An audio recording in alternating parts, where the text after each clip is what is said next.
بعد التعرف على النقاط السابقة والتدريب عليها، نتطرق إلى مستوى أعمق، وهو كيفية رؤية النص الدرامي.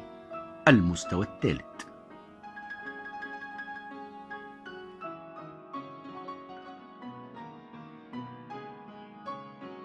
السيناريو والحوار، كيفية تخيل المشهد وتنفيذه وتصويره. نتعرف على قواعد الديكوباج وتصوير الشخصيات وتبادل وتتابع الكادرات. هناك قواعد أساسية لتتابع المشاهد والشطات المصورة، فيجب معرفة قواعد التتابع والراكورات الحركة والإضاءة والخلفيات، إلى جانب التوافق والتطابق بين القطعات المتتابعة،